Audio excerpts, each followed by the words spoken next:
Bismillahirrahmanirrahim. Assalamualaikum warahmatullahi wabarakatuh. Selamat berjumpa pada para mahasiswa saya ya, dimanapun, kapanpun ya, bisa pagi, siang, sore atau malam ya. Jadi ini konsep perkuliahan yang saya rekam biar mudah ya ditangkap dimanapun ya, tanpa harus ada gangguan sinyal gitu ya. Jadi supaya mempermudah saja dan praktis ya. Oke.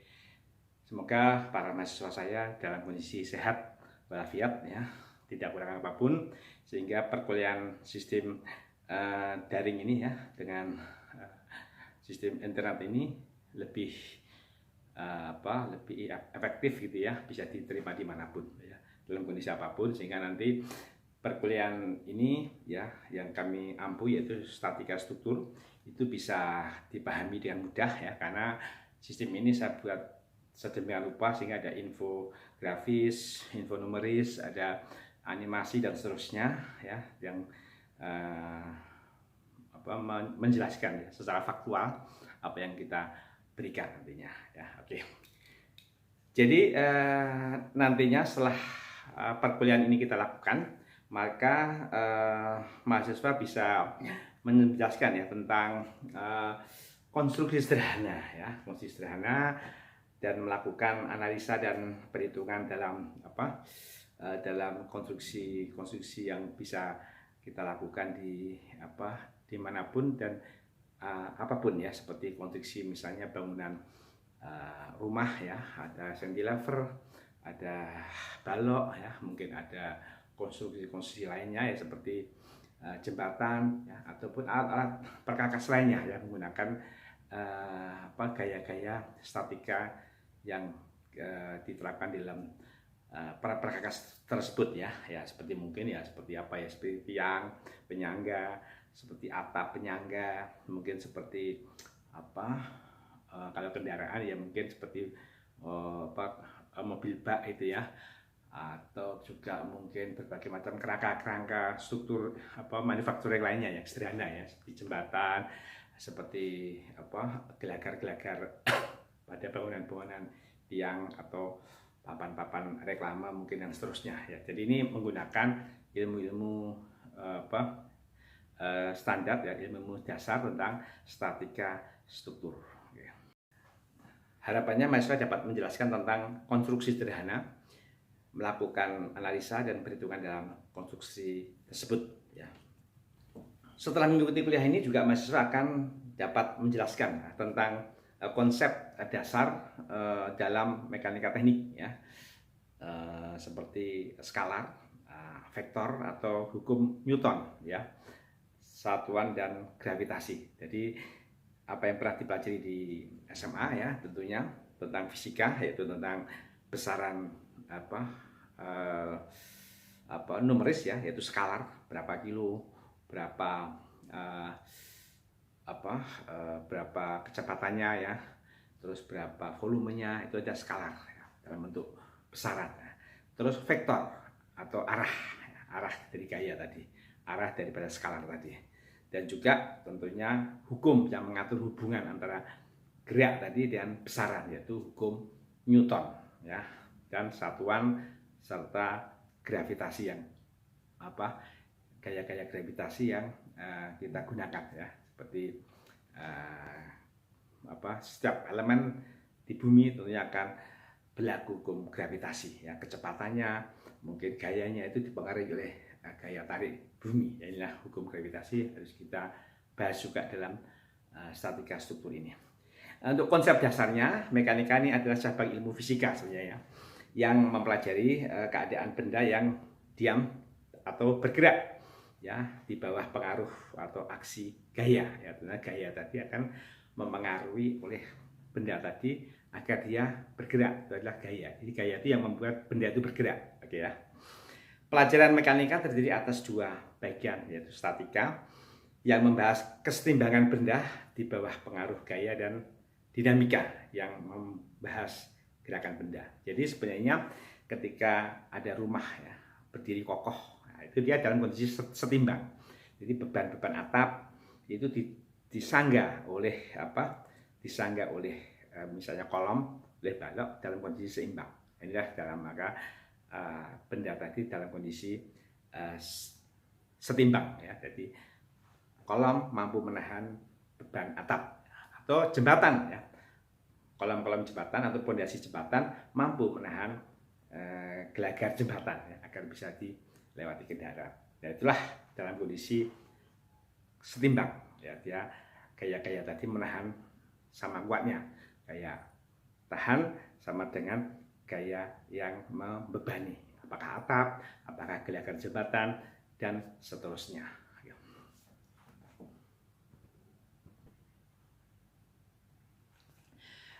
Kita ada 3 parameter yang harus kita ketahui dalam statika, yaitu ruang di mana proses itu terjadi, terus massa yaitu dari elemen yang terkandung ya, yang terkandung dari benda tadi, dan gaya yaitu adalah proses yang mempengaruhi benda tadi bergerak ya. Jadi kalau kita tinjau ruang dulu, yaitu adalah daerah geometri yang ditempati oleh benda yang posisinya ya digambarkan oleh pengukuran linear dan angular ya, relatif terhadap sistem koordinat ya. Tentunya linear dan angular itu hubungannya dengan koordinat ya yang kita buat, apakah koordinat dimensi 2, dimensi 3 dan seterusnya ya, dan sistem koordinatnya tentu. Jadi sistem koordinat itu yang mengatur berapa x-nya, berapa y-nya, berapa z, itu posisi. Jadi posisi benda itu di mana? Di titik ini, di titik ini, titik itu, tentunya ada identifikasinya ya. Identifikasi tadi tentunya diungkapkan dalam koordinat gitu ya. Oke. Untuk koordinat 3 dimensi, ruang membutuhkan 3 koordinat bebas, dan untuk 2 dimensi membutuhkan koordinat 2 koordinat bebas ya. Ini jelas apakah koordinat xi ataukah XYZ. Nah, ini adalah ruang tadi di mana? Di 2 dimensi atau di 3 dimensi gitu ya. Sedangkan massa adalah akurasi kelembaman benda ya, yang merupakan penghambat terhadap perubahan kecepatan. Nah, ini. Jadi massa itu adalah ukuran kelembaman benda, maaf ya. Jadi massa adalah ukuran kelembaman benda yang merupakan penghambat terhadap perubahan kecepatan ya. Massa merupakan hal yang penting untuk persoalan statika, karena massa juga merupakan sifat setiap benda yang mengalami gaya tarik menarik dengan benda lain. Nah, jadi benda itu tentunya akan mempengaruhi tadi perubahan-perubahan gerak, perubahan posisi ya. Tentunya tergantung benda itu sendiri, kelembamannya di dalamnya, jadi ukuran kelembamannya, apakah itu terisi besi, apakah itu tanah, apakah itu kayu, itu hubungannya dengan perubahan-perubahan yang terjadi ketika dia diberi gaya ya. Sehingga sekali lagi bahwa massa merupakan hal penting ya untuk persoalan statika, karena massa merupakan sifat setiap benda yang mengalami gaya tarik menarik dengan benda lain, karena tadi berinteraksi ya. Di muka bumi ini benda itu tak terhingga ya, berbentuk-bentuk benda atau implementasi benda itu macam-macam. Nah, sehingga benda tadi satu sama lain akan berinteraksi. Ini tentunya akan mempengaruhi gaya-gaya yang bekerja pada elemen benda tersebut ya. Sedangkan gaya apa? Adalah aksi sebuah benda terhadap benda lain. Nah, ya, jadi ini aksi antara 2 benda tadi. Ya, kalau ada aksi, maka di situ gaya akan bekerja. Oke, ya. Satuan gaya cenderung menggerakkan sebuah benda ya menurut arah kerjanya, jelas ya. Aksi sebuah gaya dicirikan oleh besarnya arah kerjanya dan titik kerjanya ya. Gaya ini merupakan persamaan vektor. Jadi ada beberapa ciri ya, dicirikan pada besarnya berapa gaya yang diberikan, arahnya kemana ya, dan titik kerjanya dimulai dari mana.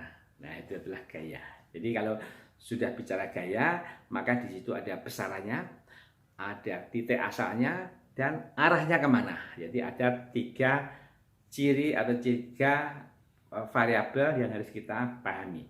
Besarnya gaya sendiri, titik awalnya itu dimulai dari mana ya?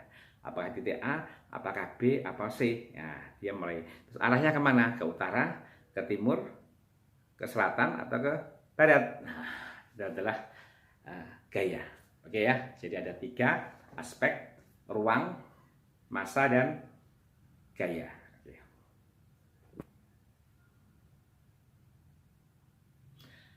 Skalar dan vektor perlu kita ketahui ya, bahwa besaran skalar adalah besaran yang menunjukkan kuantitasnya saja, kuantitanya saja, jadi besarnya saja, berapa kilo atau berapa ons atau berapa liter, itu besarnya saja. Jadi tanpa adanya arah ya, tanpa adanya gerak, jadi masih berupa wujud massa tadi. Jadi massa tadi kita hitung berapa kandungannya, apakah kilogram, apakah volume, atau bagaimana parameter tadi kita gunakan ya. Jadi adalah besaran yang menunjukkan besarnya saja terhadap massa tadi. Contoh ya, misalnya waktu, volume ya, kerapatan, laju, energi, dan massa itu sendiri. Besaran vektor memiliki arah. Nah, kalau tadi skalar tadi hanya menunjukkan berapa waktunya, berapa jam, berapa volumenya, berapa kerapatannya ya, kerapatan itu density-nya dan seterusnya. Tapi dengan vektor arahnya kemana? Nah, ini arahnya itu sudah menunjukkan dari titik A ke titik B, titik A ke titik C, A ke titik D, dan seterusnya. Itu arah kemana dari titik ke titik tadi, arahnya kemana. Nah, oke ya. Jadi besaran vektor memiliki arah selain besar dan harus mematuhi hukum jajaran genjang penjumlahan. Jadi ini bisa lihat dalam vektor tadi ya. Dalam vektor tadi jelas ada suatu hukum jajaran genjang, yaitu hukum penambahan vektor ya, penambahan jumlah vektor tadi ya. Jadi artinya hukum jajaran genjang itu hukum yang berlaku untuk penjumlahan vektor. Vektor A, vektor F1 ya, ditambah F2 tentunya nanti akan menghasilkan vektor baru, yaitu vektor F3, yaitu gabungan atau kolaborasi antara F1 dan F2 dengan hubungan jajaran genjang. Oke ya. Contoh besaran ini adalah perpindahan percepatan, kecepatan, momen, dan momentum ya. Oke. Kombinasi jajaran genjang atau jumlah vektor bisa dilihat ya, misalnya F sama dengan F1 plus F2. Nah, di sini bisa kita lihat gambarnya ya.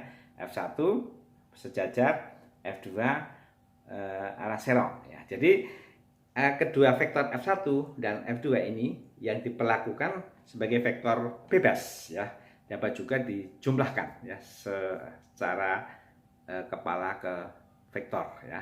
Jadi dengan hukum segitiga bisa. Jadi artinya kita ambil hukum yang paling mudah dari bentuk vektor itu sendiri.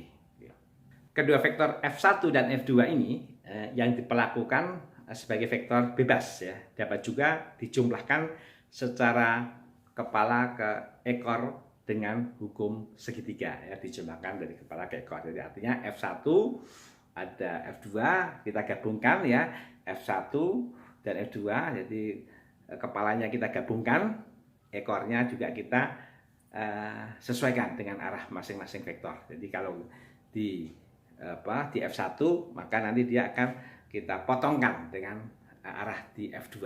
Begitu juga F2 kita tarik garis lurus sejajar dengan F1, nanti akan berpotongan di garis F1 tadi ya. Titik perpotongan tadi ya yang sejajar dengan F1 dan F2 maka kita sebut V atau perpaduan dari F1 dan F2. Oke. Atau juga kalau kita mudah yaitu F1 kita tarik ke F2. Jadi kepala F1 kita arahkan F1 ya arahnya, lalu kita sambungkan dengan arah yang F2. Maka hubungan tadi kita kita sambungkan ya di kepala F1 sama di ekor F2, nanti akan ketemu F ya. Jadi ada dua cara, yaitu dengan metode jajaran ginjang dan juga dengan ada metode segitiga ya. Kalau jajaran ginjang yaitu menarik garis sejajar di mana dia berpotongan, itu ada F1 F. Kalau segitiga itu meneruskan F1 diteruskan dengan arah F2, maka disambungkan dari titik awal F1 ketemu di titik akhir F2, maka dia akan ketemu vektor baru atau ketemu posisi baru, yaitu F. Sedangkan selanjutnya kita bahas tentang hukum Newton ya.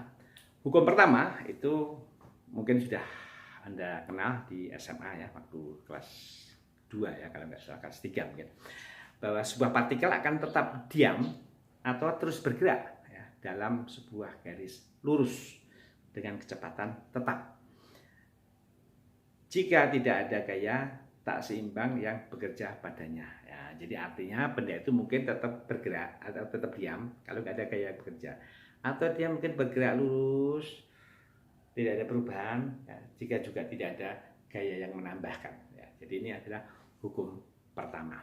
Hukum kedua, percepatan sebuah partikel adalah sebanding dengan gaya resultan yang bekerja padanya dan searah dengan gaya tersebut. Oke. Jadi percepatan itu apa? Penambahan itu ya. Jadi penambahan kecepatan itu ya, tambah dari 2 km per jam jadi 3 km per jam, jadi 5 km per jam. Itu namanya percepatan. Jadi kecepatannya bertambah. Ya, oke. Percepatan sebuah partikel adalah sebanding dengan gaya resultan yang bekerja padanya dan searah dengan gaya tersebut. Nah, jadi artinya kalau ada percepatan, maka sebanding dengan gaya resultan tadi. Tentunya gaya tadilah yang membuat percepatan tadi. Ya, jadi sebanding. Dan tentunya searah dengan gaya tersebut. Kalau gayanya ke utara ya, benda tadi akan mengikuti ke utara. Atau ke selatan ya, mengikuti ke selatan gitu ya. Oke. Hukum ketiga. Ya, sekarang gaya-gaya aksi dan reaksi antara dua benda yang berinteraksi memiliki besar yang sama, berlawanan arah dan segaris. Nah, jadi gaya aksi reaksi itu sebenarnya adalah menunjukkan gaya yang sama besar, ya, tapi dia berlawanan arah dan segaris, ya itu. Jadi hukum ini, hukum 1, 2, 3 ya, itu adalah hukum yang kita kenal dengan hukum Newton. Ya, pertama tentang sebuah gerak, benda itu tetap diam atau tetap bergerak lurus tanpa adanya suatu gaya yang mengusik atau yang diberikan atau yang menimpa beban tadi. Dia tetap. Yang kedua adalah hubungannya dengan penambahan percepatan. Yang ketiga adalah hubungannya dengan gaya aksi reaksi. Oke.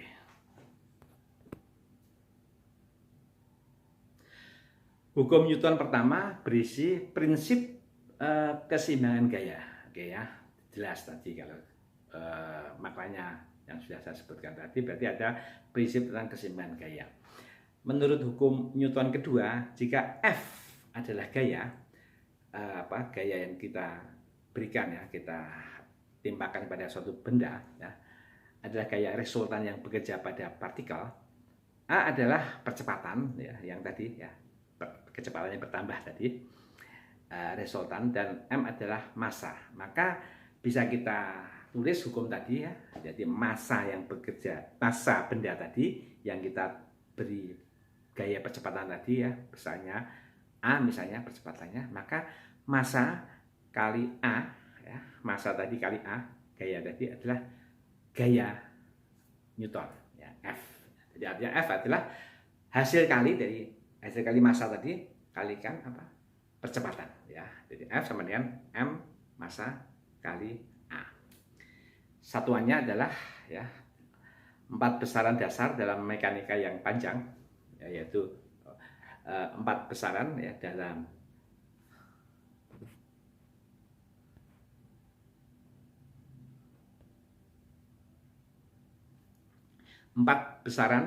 dasar dalam mekanika yang yaitu panjang, massa, gaya, dan waktu. satuan yang dipakai untuk mengukur besaran-besaran ini tidak semuanya dapat dipilih ya, dengan bebas ya. Karena harus sesuai dengan hukum Newton kedua tentunya ya.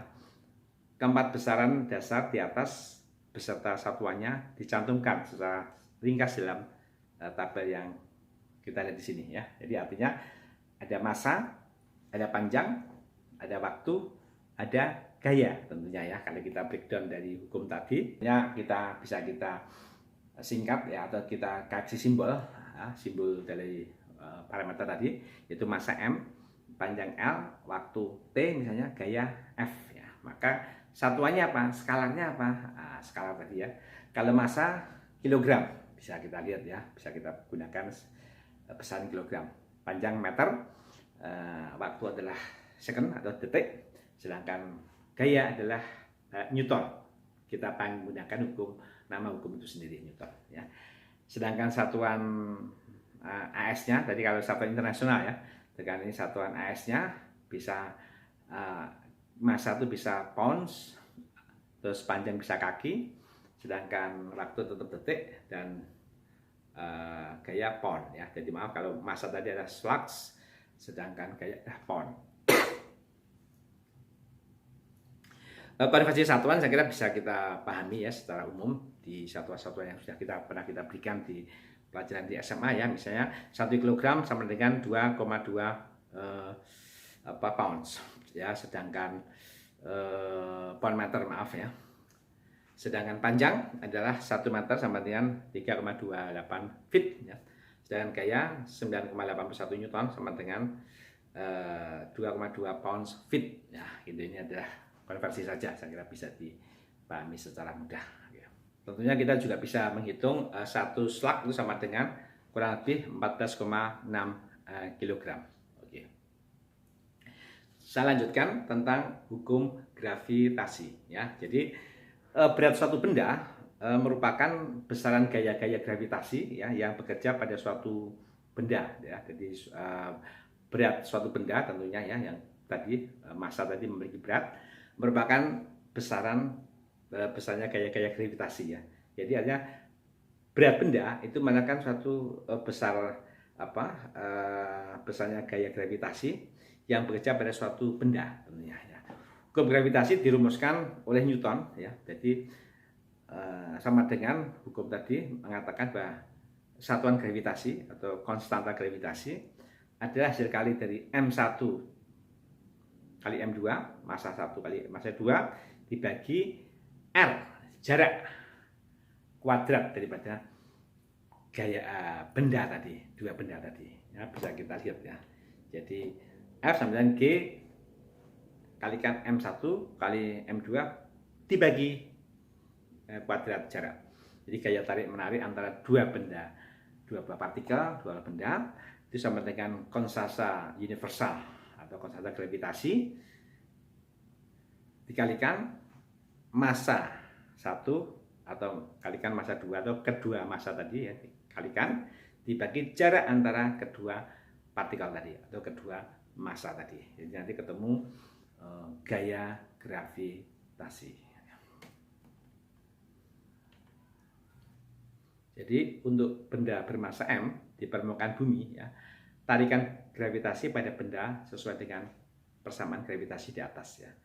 Dapat dihitung dari hasil percobaan gravitasi sederhana ya. Jika gaya gravitasi atau berat ya V itu, jadi gaya gravitasi itu sama dengan gaya berat V besar ya, itu sama dengan adalah massa kali gravitasi. Jadi kalau kita menghitung suatu berat benda, maka itu ada hasil kali daripada massa dengan gravitasi ya, G kecil, maka ketemulah V.